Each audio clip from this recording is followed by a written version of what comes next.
Hi everyone. Today we will be starting a new chapter, cell cycle and cell division. આપણે cell cycle અને cell division એવા નવા chapter number 10 થી શરૂઆત કરીશું. Now you have already studied cell. તમે cell already ભણી ગયા છો એટલે એના પછી આ તમારા માટે થોડું સરળ થઈ જશે. It will be a little easier. The thing is this chapter is very small comparatively બીજા chapter માં comparison માં આ chapter બહુ નાનું છે.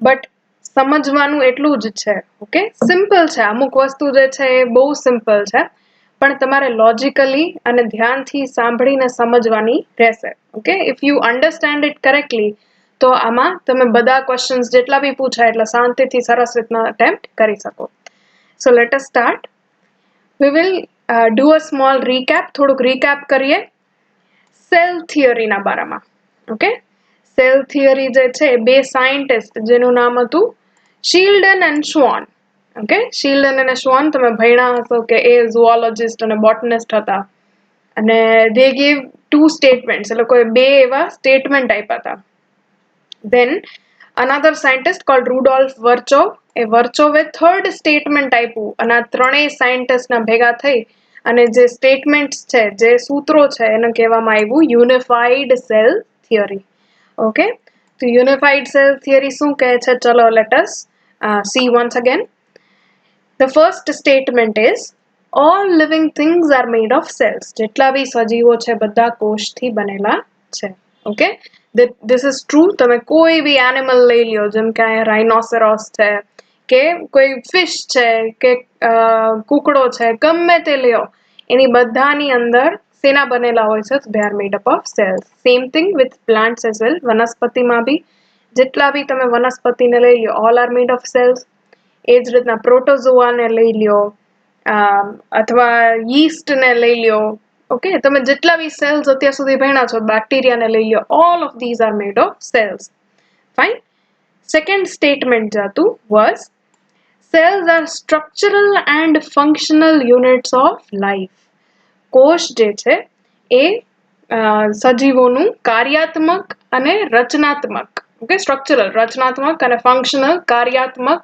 એકમ છે okay so these two statements were given by Shildon and Schwann and the third statement which was given by Virchow was new cells arise from pre-existing cells એટલે નવા કોષ જેટલા બી બને છે એ પહેલેથી જે એક્ઝિસ્ટ કરતા હોય ઓકે જે એક્ઝિસ્ટ કરતા હોય એ સેલના જ ડિવિઝનથી એ સેલના વિભાજનથી જ નવા સેલ જે છે એ બને છે okay so new cells arise from pre existing cells આપણા માટે આ ચેપ્ટર ના શું કહે બેઝિસ માટે this statement is very much important okay as a new cells arise from pre-existing cells એવું સ્ટેટમેન્ટ છે એ રુડોલ્ફ વર્ચોવનું સ્ટેટમેન્ટ આપણે આખા ચેપ્ટરમાં ભણવાના છીએ in detail fine so this was unified cell theory cell જે છે is the as we already discussed second જે statement હતું is structural and functional unit of any living being એટલે સેલ ને તમે એક લ્યો તો in case of multicellular organism એટલે કે જેની અંદર વધારે કોષ હોય છે બહુકોષી જે છે એમાં ઘણા બધા સેલ ભેગા મળી અને they make a tissue પેશી બનાવે છે ઘણી બધી પેશી ભેગી મળી અને they make an organ for example heart અહીંયા કાર્ડિયાક મસલ્સ જે છે હાર્ટના મસલ છે એવા ભેગા મળી અને એને ઓર્ગન બનાવ્યું હાર્ટ અને એની સાથેની બધી રુધિર વાહિની જે હોય બ્લડ વેસલ્સ હોય all of them together make an organ system okay આખું એક અંગોનું તંત્ર બનાવે છે અને all the organ systems together make an organism clear આવી ઘણી બધી આ એક સર્ક્યુલેટરી સિસ્ટમ છે એ જ રીતના એમાં તમે ડાયજેસ્ટિવ સિસ્ટમ પાચન તંત્રને ઇન્ક્લુડ કરો નર્વસ સિસ્ટમ એન્ડોક્રાઇન સિસ્ટમ આવી જેટલી બી સિસ્ટમ છે બધી ભેગી કરી અને જુઓ તો that gives you a whole organism okay તો સેલ જે છે સૌથી બેઝિક પાર્ટ છે સૌથી નાનામાં નાનું એકમ છે કોઈ બી લિવિંગ વસ્તુ સેલની અંદરની વાત કરીએ તો this also you must have already studied in great detail તમે બહુ ડિટેલમાં ભણેલા હશો કે આ cell is made up of cytoplasm જે છે એનો મતલબ થાય કોષરસ it is mostly made up of water okay એનો મોટો ભાગ પાણીથી બનેલો હોય એની અંદર ઘણી બધી ડિઝોલ્વડ હોય વસ્તુ, જેમ કે સોલ્ટ ડિઝોલ્વડ હોય, શુગર્સ હોય, પ્રોટીન્સ હોય, ન્યુક્લિક એસિડ હોય. આપણે જેટલા બી બાયોમોલિક્યુલ્સ ભણ્યા હતા ને એમાંથી ઘણા બધા બાયોમોલિક્યુલ્સ જે પાણીમાં દ્રાવ્ય હોય એ બધા તમને સાયટોપ્લાઝમમાં જોવા મળે. Then you have cytoskeleton. Cytoskeleton જે છે કોષ કંકાલ. એમાં પણ તમે 3 મેઇન ટાઈપના ફાઈબર તંતુઓ ભણ્યા હશો.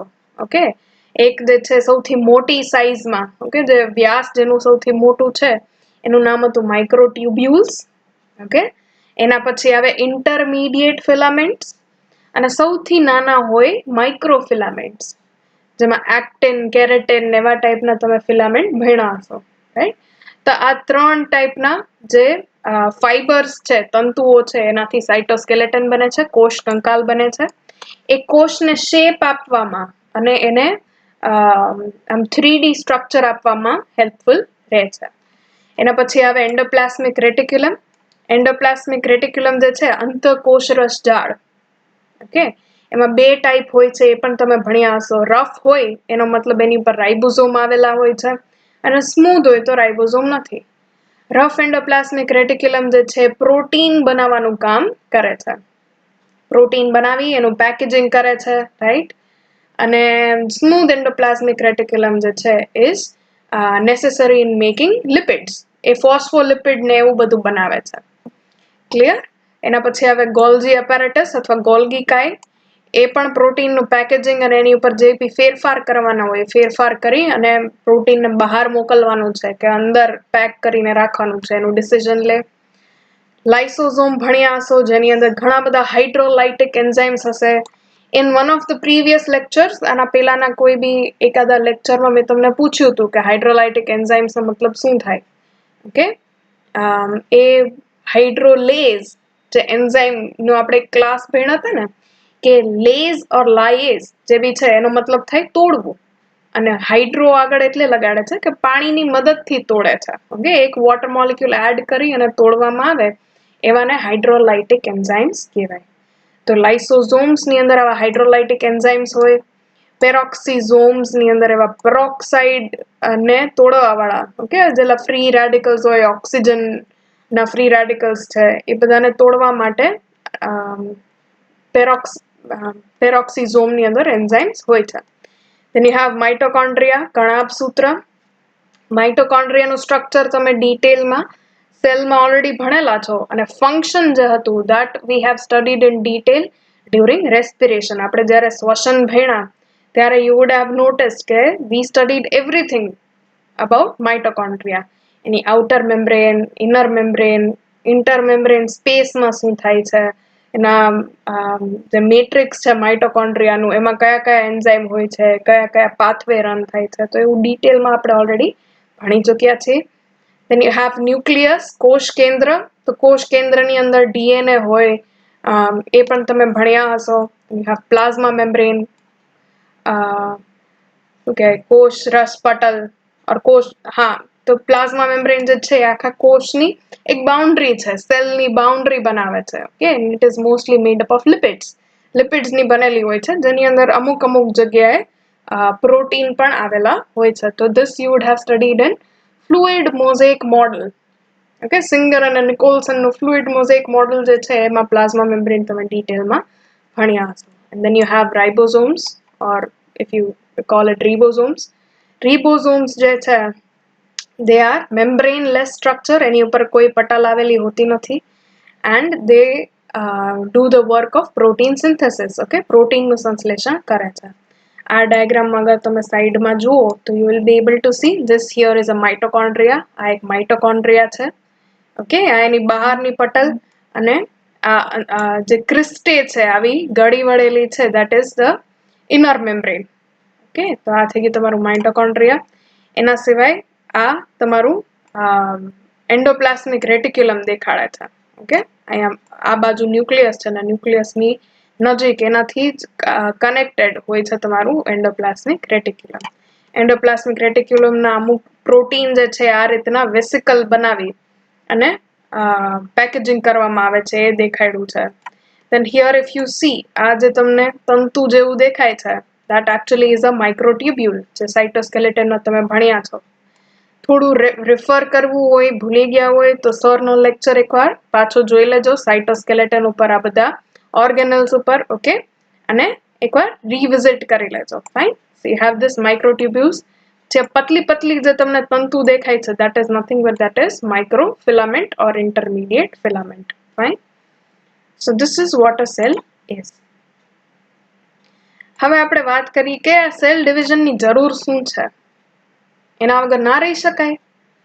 તો let us think of this small baby. એક નાના બાળકની વાત કરીએ. તમારા બી ઘરમાં આસપાસ કે તમારા ફ્રેન્ડ્સ ફેમિલીના અગર તમે બાળકો જોયા હોય તો દે કીપ ગ્રોઈંગ. એનો વિકાસ થતો તમને દેખાય, વૃદ્ધિ થતી દેખાય તમને એમાં, ગ્રોથ અને development. Right. For example a small baby છે, બેબીમાંથી એક નાની બચ્ચી બની ગઈ, દેન બચ્ચી grow up, became a girl, lady, અને પછી એક બૂઢી ઓરત, શું કહેવાય, દાદીમા જેવા બની ગયું. ઓકે, સો આ આખું ગ્રોથ જે છે, જે તમને દેખાય, એનું હાઇટમાં ઇન્ક્રીઝ થાય, એનું વેટ ઇન્ક્રીઝ થાય, તો એ શેના કારણે થાય છે? તો કે it is all because of cell division. Cell divide થશે. જ્યારે જન્મ થયો હશે ત્યારે જેટલા કોષ હોય એ કોષ, એ cells, they will divide. Okay, આ એક સેલમાંથી 2 બને, 2 માંથી 4 બને, 4 માંથી 8, એ રીતના ડિવાઈડ થતા રહેશે, અને એ સેલનું ડિવિઝન થાય તો જ બોડીનો ગ્રોથ થાય. Fine. So the cell division is required four growth and development of a living organism. કોઈ બી લિવિંગ ઓર્ગેનિઝમ હોય એના ગ્રોથ અને ડેવલપમેન્ટ માટે સેલ ડિવિઝન ઇમ્પોર્ટન્ટ છે. આ જ રીતના અગર વનસ્પતિની વાત કરી, પ્લાન્ટ્સની વાત કરી, તો પ્લાન્ટમાં અગર તમે કોઈ બી બીજ છે, કોઈ બી સીડ લ્યો, and when you plant that seed, એ સીડને તમે જ્યારે માટીની અંદર નાખો તો આફ્ટર અ વાઇલ તમને દેખાશે કે એમાં એ અંકુરિત થાય. Okay, it will sprout. A sprout થાય, એના પછી એમાં નાનકડું એવું પ્લાન્ટ નીકળે, 2 પાંદડા નીકળે, એના પછી એ ગ્રો થતું જાય, and it can grow into a huge tree. Okay, એક બહુ મોટું વૃક્ષ પણ એ બનાવી શકે છે. તો આ પણ કઈ રીતના થાય છે? તો કે પ્લાન્ટની અંદરના જે સેલ હોય, તે સેલ્સ ડિવાઈડ.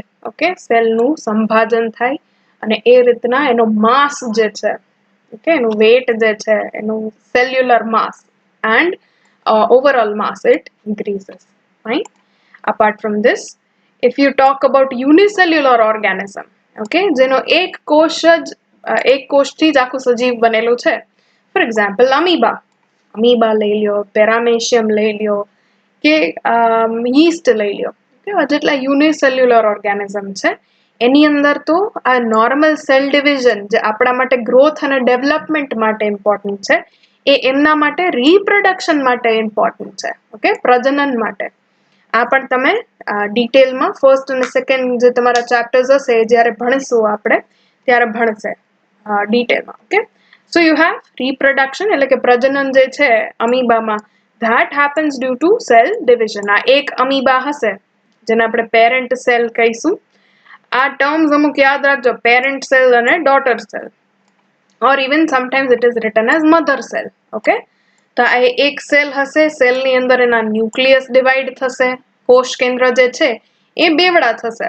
ઓકે, એનું કોપી બનશે, ઝેરોક્સ બનશે, અને આ 2 ઝેરોક્સ જે છે ન્યુક્લિયસનું, એને છૂટા જે એન્ડ્સ હોય, છેડા હોય, એ જગ્યાએ રાખી દેવામાં આવે, અને પછી આખા કોષનું વિભાજન થાય. ઓકે, તો cytoplasm divides, and then finally you have 2 daughter cells. તમને 2 daughter cells જે છે આ રીતના મળે from the one single parent cell.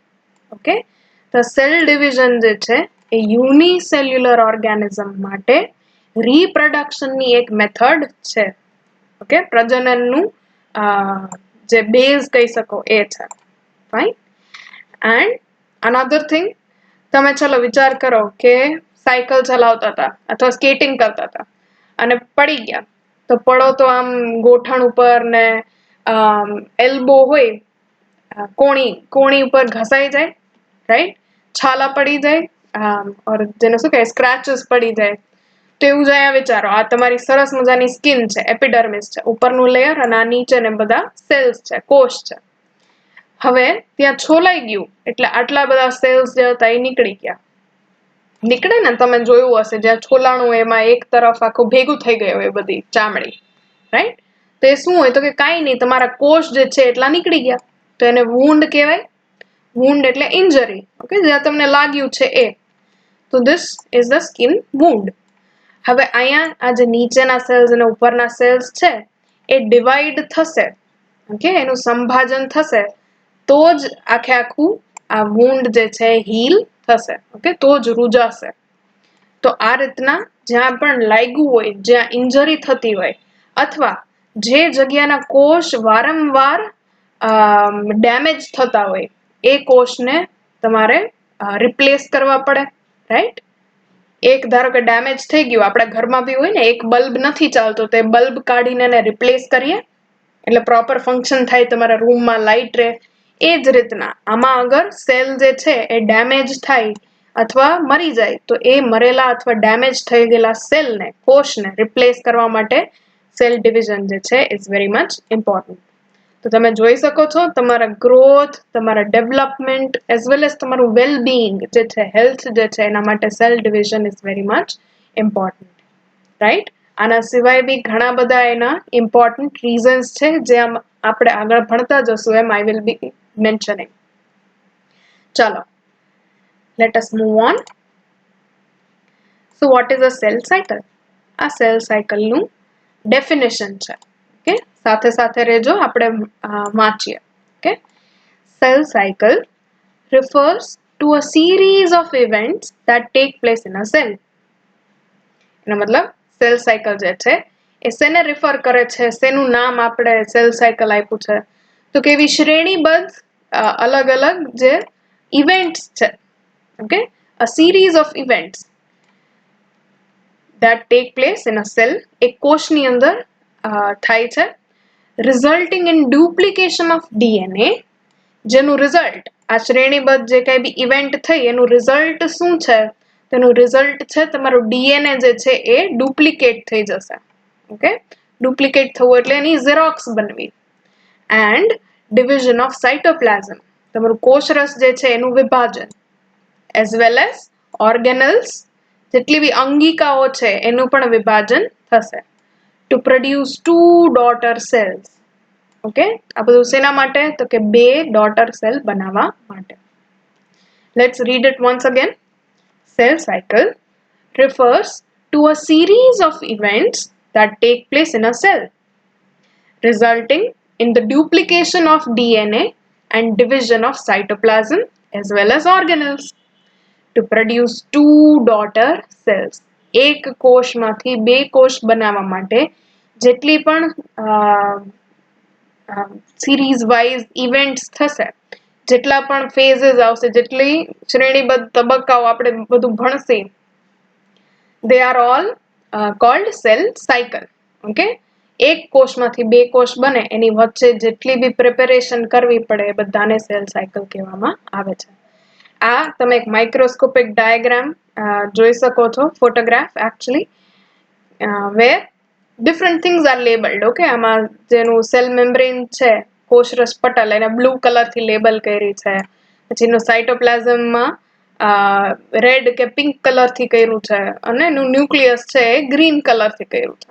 Okay, તો આ એક કોષમાંથી આ 2 કોષ આવી રીતના છૂટા પડી રહ્યા છે એ તમને ઇઝીલી દેખાઈ શકે છે. Okay, so duplication of DNA, division of cytoplasm, અહીં તમે જોઈ શકો છો એક કોષ હશે એમાંથી આ 2 છૂટા પડ્યા, તો 2 ની અંદર સાઇટોપ્લાઝમ પણ ડિવાઈડ થયું અને ઓર્ગેનલ્સ જે છે, અંગિકાઓ, એ પણ એની ઇક્વલ ડિવિઝન થશે. Clear? So this is what we will be studying. A series of events jaya લખ્યું છે ને, this series of events is what we will be studying. Fine. એને આપણે આ રીતના લખશું, because it is written as cell cycle. Cycle એટલે ચક્રીય છે, okay, it keeps on repeating, રિપીટમાં ચાલતું હોય એને આપણે સાયકલ કહીએ. So this is how a cell cycle diagram is drawn. આ રીતના આપણે સેલ સાયકલનો ડાયાગ્રામ ડ્રો કરીએ છીએ. ઓકે, એમાં મેજર 2 phases હોય છે. એક જે હોય સૌથી મોટું ફેઝ એને ઇન્ટરફેઝ કહેવાય, અને એકને કહેવાય છે એમ phase.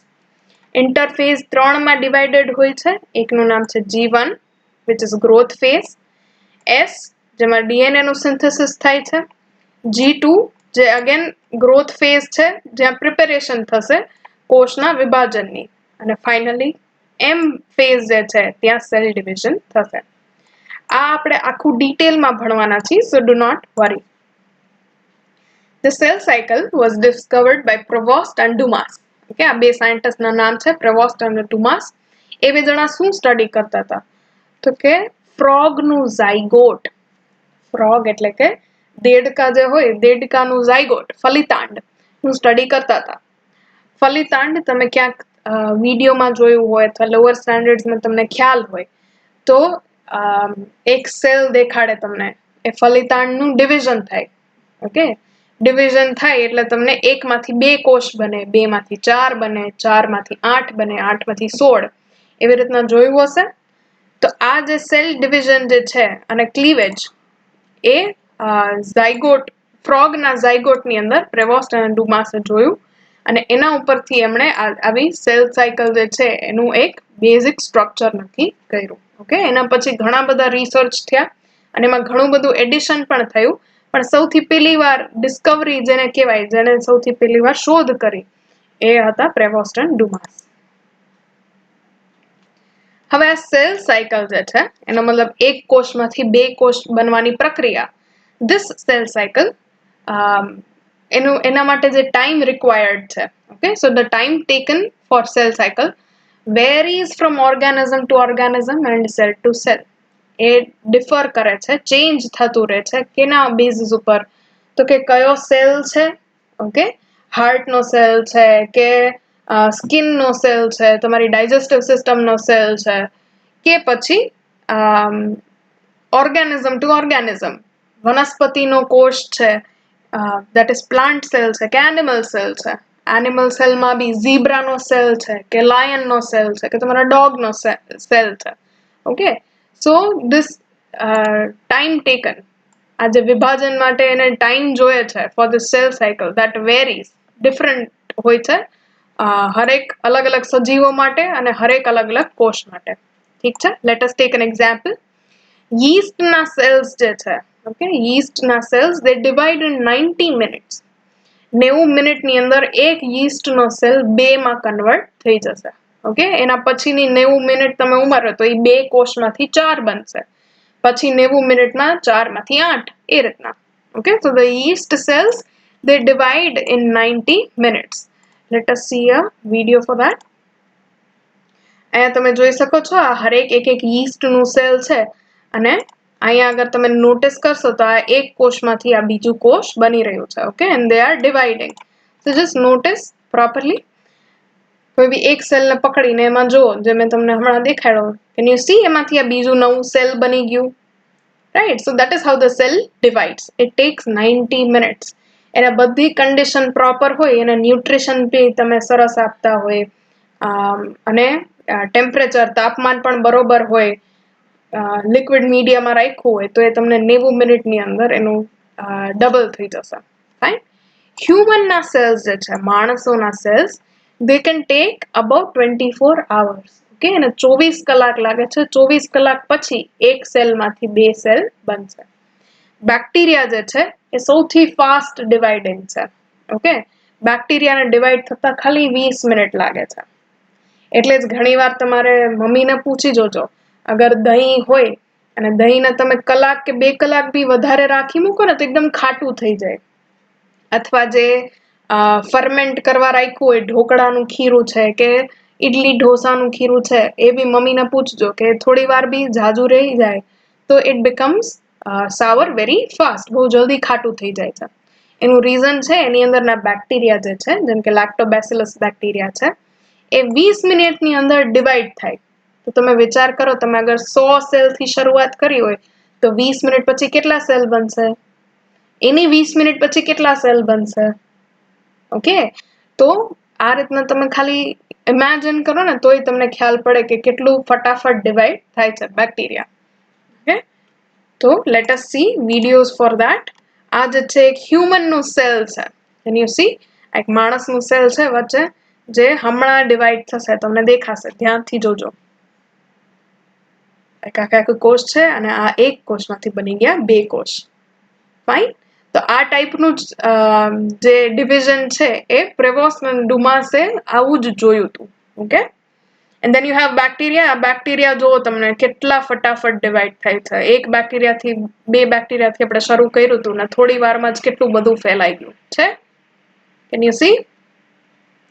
So the time taken for cell cycle, આખા આ જે કોષનું ચક્ર છે, સેલ સાયકલ જે છે એના માટે જે ટાઈમ જોઈએ એ ઓર્ગેનિઝમ ટુ ઓર્ગેનિઝમ અને સેલ ટુ સેલ વેરી કરે છે. That was our point. A typical eukaryotic cell, આ ચેપ્ટરમાં આપણે ખાલી યુકેરિયોટની, ઓકે, સુકોષ કેન્દ્રીય કોષની જ વાત કરીશું. So a typical cell, eukaryotic cell cycle can be divided into two main phases. બે મોટા તબક્કાની અંદર તમે એને વિભાજિત કરી શકો. એક જે છે is interphase. ઓકે, નામ ઉપરથી જ ખબર પડે, ઇન્ટર એટલે વચ્ચેનું. ઓકે, તો એનું ગુજરાતીમાં નામ છે આંતરાવસ્થા. Okay, and then you have M phase. M phase જે છે એનો મતલબ થાય છે કે ત્યાં સેલ ડિવિઝન થશે. Okay, it could be mitosis or meiosis. સંભાજન એને કહેવાય માઇટોસિસ, એટલે એક કોષમાંથી એના જેવું જ, ઓકે, એક્ઝેક્ટ ઝેરોક્સ કોપી બનશે બે, તો that is called mitosis. અને મિયોસિસ જે છે એ ગેમેટ્સની અંદર જોવા મળે. ઓકે, માઇટોસિસ જે છે એ સોમેટિક સેલ્સમાં જોવા મળે, દેહકોષ, અને મિયોસિસ જે છે એ આપણે તમે જ્યારે શુક્રકોષ અને અંડકોષ બને કઈ રીતના એમાં ભણવામાં આવશે, meiosis. Okay, so you have mitosis and meiosis. આ બે સેલ ડિવિઝનના જ પ્રકાર છે. ઓકે, તો ઇન્ટરફેઝ જે છે, જે ફર્સ્ટ મેં તમને કીધું આંતરાવસ્થા, એ આંતરાવસ્થા ઇઝ જસ્ટ પ્રિપેરેશન, ખાલી તૈયારી કરવામાં આવે છે before the cell actually divides. તમે એવું વિચારો કે તમારી એક્ઝામ છે, ચલો નેક્સ્ટ વેનસડે તમારી એક્ઝામ છે, તો એક્ઝામની પહેલા તમે જે પ્રિપેરેશન કરો ને, ઘરે બેઠા બેઠા આખો દિવસ તમે વાંચો છો, પ્રિપેર કરો છો, ક્વેશ્ચન સોલ્વ કરો છો, એ બધું આવી ગયું ઇન્ટરફેસ. અને એમ ફેઝ જે છે એ ફાઇનલી તમારી એક્ઝામ જેવી છે. ઓકે, એક્ઝામ જે છે, ધારો કે કલાકની એક્ઝામ છે અને તમારે એમાં ક્વેશ્ચન્સ બધા સોલ્વ કરવાના છે, ટેસ્ટ આપવાની છે, તો દેટ ઇઝ એમ ફેઝ, જે એકચ્યુઅલ સેલ ડિવિઝન થશે. એટલે ઇન્ટરફેઝ જે છે એ ખાલી પ્રિપેરેશનનો ટાઈમ છે. તમારે ધારો કે સેન્ડવિચ બનાવીશું તો સેન્ડવિચ માટે તમે અલગ અલગ વેજીટેબલ્સ લઈ આવ્યા, અલગ અલગ કેચઅપ લઈ આવ્યા, બ્રેડ લઈ આવ્યા, તો એ બધું આવી ગયું ઇન્ટરફેઝમાં. અને જ્યારે તમે સેન્ડવિચ એકચ્યુઅલી બનાવી એને આપણે નામ આપીશું એમ ફેઝ. ઓકે, તો જ્યાં એકચ્યુઅલ સેલ ડિવિઝન થાય છે એને એમ ફેઝ કહેવાય અને બાકીનાને ઇન્ટરફેઝ કહેવાય. ક્લિયર આટલું? લેટ અસ સ્ટડી સમ બેઝિક કોન્સેપ્ટ્સ. ઓકે, આપણે અમુક બેઝિક કોન્સેપ્ટ જે છે એને એકવાર રિવાઇઝ કરી લઈએ, તો તમને આગળનું જે બી આપણે હમણાં ભણીશું એ ઇઝી પડે. First let us talk about nucleus. Nucleus જે છે એનો મતલબ થાય છે કોષ કેન્દ્ર. Fine, here is the diagram of a nucleus. આ એક ન્યુક્લિયસનું ડાયાગ્રામ છે. તમે ભણી જ ગયા હશો કે ન્યુક્લિયર મેમ્બ્રેન હોય, રાઈટ, કોષ કેન્દ્રની આજુબાજુ પટલ આવેલી હોય, ડબલ લેયર હોય, બે પડવાળી હોય, કે ઉપર અને અંદર. એની અંદર ન્યુક્લિયર પોર હોય, આવા છિદ્ર આવેલા હોય. ઓકે, છિદ્રની અંદર અમુક પ્રોટીન અંદર બહાર જઈ શકે અને mRNA જે છે, મેસેન્જર RNA, એ પણ અંદર બહાર જઈ શકે, એના માટે આવા ન્યુક્લિયર પોર હોય. દેન યુ હેવ, એ વાત થઈ કે ન્યુક્લિયસની, કે કોષ કેન્દ્રની, કે એની અંદર DNA આવેલું હોય છે. DNA જે છે એ આ રીતના થ્રેડ લાઈક તમને દેખાય. ઓકે, સૂત્ર જેવું દેખાય છે, સૂત્રીઓ જેવું દેખાય છે, ફાઈબર્સ જેવું. So that is DNA, deoxyribonucleic acid. Fine, જે આપણે બાયોમોલિક્યુલ્સ ભણ્યા ત્યારે ડિટેલમાં એનું સ્ટ્રક્ચર અને ફંક્શન ભણ્યા જ છે. હવે એ DNA તમને મોસ્ટલી ક્રોમેટિનના ફોર્મમાં જોવા મળે છે. ક્રોમેટિન એટલે કે રંગસૂત્ર દ્રવ્ય. ઓકે, જે કન્ડેન્સ્ડ નથી, જેનું સંકોચન થયું નથી, એમના સૂત્રીઓના જેમ જ દેખાય છે, એવા DNA ને ક્રોમેટિન કહેવામાં આવે છે. તો આ જુઓ તમે, આ બધું છે તમારું ક્રોમેટિન. ફાઇન, અને ન્યુક્લિયોલસ છે, કે આવું એક ડેન્સ તમને ડોટ જેવું દેખાય ન્યુક્લિયસ ની અંદર, એને કહેવાય ન્યુક્લિયોલસ. यहाँ તમે સ્ટડી કર્યું હશે કે અહીંયા આરએનએ એટલે કે રિબોઝોમલ આરએનએ જે છે એ વધારે બનતા હોય છે. Then you have chromosome. Chromosome એટલે થાય રંગસૂત્ર. Fine. Let us see. Okay, this here is a chromosome. આ એક આખું ક્રોમોઝોમ છે. ઠીક છે. તમે ભલે હંમેશા આવું જ ક્રોમોઝોમ જોયું હોય, પણ એકચ્યુઅલી એક કોષની અંદર જે પ્રોપર ડિપ્લોઇડ સેલ હોય એની અંદર ક્રોમોઝોમ આ ટાઈપનું હોય છે. ખાલી એ કન્ડેન્સ્ડ ફોર્મમાં નથી હોતું, એટલે આપણને કોઈ દિવસ આ રીતના જોવા મળતું નથી. ઓકે, એ ક્રોમેટિનના ફોર્મમાં જ હોય છે. પણ આપણા માટે ખાલી સમજવા માટે we are drawing it like this. So this is one chromosome and એની ઉપર આજે એના આર્મ્સ આવેલા છે. That makes a chromatid. Okay, રંગસૂત્રીઓ ક્રોમેટિડ. આ એક ક્રોમેટિડ થયું અને આ એની બાજુવાળું એનું એક્ઝેક્ટ કોપી જે છે એટલે એને કહેવાય સિસ્ટર ક્રોમેટિડ. ઓકે, આની ઉપર જે બી ઇન્ફોર્મેશન હશે, જે બી જનીન હશે, સેમ જનીન આની ઉપર પણ જોવા મળશે. ઓકે, આ ડુપ્લિકેટ જ્યારે થઈ ગયું હોય ડીએનએ એના પછી તમને આ ટાઈપનું સ્ટ્રક્ચર એક્સ શેપના ક્રોમોઝોમ જોવા મળે, એને કહેવાય સિસ્ટર ક્રોમેટિડ્સ. હોમોલોગસ ક્રોમોઝોમ્સ નો મતલબ થાય કે આ તમારા મધર તરફથી આવેલું હોય. So one chromosome from your mother and other chromosome from your father. પિતા તરફથી આવેલું ક્રોમોઝોમ. Right, so you have this chromosome from your mother and chromosome from your father. બેની ઉપર સેમ પ્રકારના જ જનીન હોય છે. Okay, same gene but different alleles. એ ડિટેલમાં તમે જ્યારે જીન્સ અને અલીલ્સ ભણશો ત્યારે આવશે. સો ડુ નોટ વરી, ખાલી અત્યાર પૂરતું એટલું યાદ રાખો કે તમને ખ્યાલ જ છે જેટલા બી ઓર્ગેનિઝમ ડિપ્લોઇડ હોય, ઓકે, ડિપ્લોઇડ હોય એની અંદર બે પેર આવેલી હોય, જોડીમાં રંગસૂત્રો જોવા મળે. એક જે છે એ પેર હોય, પેરમાંથી એક સાઈડ જે છે ઇઝ ફ્રોમ યોર મધર અને એક જે છે will be from your father. ઠીક છે. હ્યુમન્સ જે છે, માણસો જે છે, એની અંદર 23 જોડી ક્રોમોઝોમ આવેલા હોય છે. રાઈટ, તો એમાંથી 23 જોડી એટલે 46. 46 માંથી 23 will be from your mother and 23 will be from your father. ઠીક છે. બિફોર ધ સેલ ડિવાઇડ્સ, કોષનું વિભાજન થાય, સંભાજન થાય એ પહેલા આ જેટલા બી ડીએનએ છે એને ડબલ કરવામાં આવે છે. ઓકે, એટલે તમને અહીંયા આ સાઈડમાં આવા આમ જે હજી નીકળેલા હોય એવું દેખાય છે. This here is called a sister chromatid. આટલું ક્લિયર? ક્રોમોઝોમ, ક્રોમેટિડ, ક્રોમેટિન, આ ત્રણેયની વચ્ચે આઈ થિંક તમને હવે ડિફરન્સ ખબર પડી ગઈ હશે. જેનું સંકોચન ના થયું હોય, ડીએનએ હજી તંતુઓ જેવું જ હોય એને કહેવાય ક્રોમેટિન અથવા રંગસૂત્ર દ્રવ્ય. જે કન્ડેન્સ્ડ ફોર્મ હોય, ઓકે, પ્રોટીન ને એવું એડ કરી, હિસ્ટોન ને એવું તમે ભણ્યા હશો. રાઈટ, આખું કન્ડેન્સેશન પણ ભણ્યા હશો. સોલેનોઇડ હોય, સોલેનોઇડ પછી કન્ડેન્સ્ડ ફાઈબર ફોર્મ હોય, તો એ બધું ક્રોમોઝોમ બનાવે છે, વિચ ઇઝ રંગસૂત્ર. રંગસૂત્ર જે છે એની અંદર આવેલા હોય છે આવા ક્રોમેટિડ. ફાઇન, આને પણ ક્રોમોઝોમ કહેવાય અને આને પણ ક્રોમોઝોમ કહેવાય. ઠીક છે. ખાલી એક ક્રોમોઝોમમાં સિસ્ટર ક્રોમેટિડ્સ છે અને એક ક્રોમોઝોમમાં ખાલી એક જ ક્રોમેટિડ છે. Clear? So this is all about chromosome. Then let us talk about centrosome. Centrosome જે છે એનો મતલબ થાય છે શું કહેવાય, તારાકાય. ઓકે, સેન્ટ્રોઝોમ તમે એનિમલ સેલ્સમાં જ હોય, એટલે કે જેટલા બી પશુ હોય, એનિમલ્સ હોય, એના જ સેલની અંદર તમને સેન્ટ્રોઝોમ જોવા મળે. એના સિવાય અમુક લોઅર વનસ્પતિ જે હોય, જેમ કે આલ્ગી હોય તો આલ્ગીની અંદર સેન્ટ્રોઝોમ જોવા મળે, પણ હાયર પ્લાન્ટ્સ એટલે કે ઉચ્ચ કક્ષાની વનસ્પતિઓની અંદર સેન્ટ્રોઝોમ જોવા મળતું નથી, તારાકાય જોવા મળતું નથી. It is the only organelle which does not have a membrane. આ બી તમે ક્યાંક ભણ્યા હશો. રાઇબોઝોમ અને સેન્ટ્રોઝોમ જે છે બેમાં મેમ્બ્રેન હોતી નથી. એક સેન્ટ્રોઝોમ જે છે is made up of 2 centrioles. તારા કેન્દ્ર, I think તારા centriole is તારા કેન્દ્ર and centrosome is તારાકાય.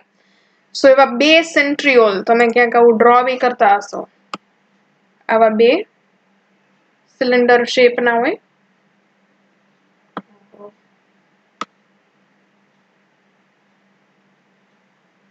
સરખું ડ્રો નથી થયું મારાથી, પણ આ રીતના તમે ડ્રો કર્યા હશે. ઓકે, વલય આઈ થિંક આકાર એવું કહેવાય, ટ્યુબ શેપ ના હોય. એક જે છે આ, અને એક એના 90 ડિગ્રી ઉપર આ બીજું તારા કેન્દ્ર આવેલું હોય છે. સો 2 centrioles make 1 centrosome.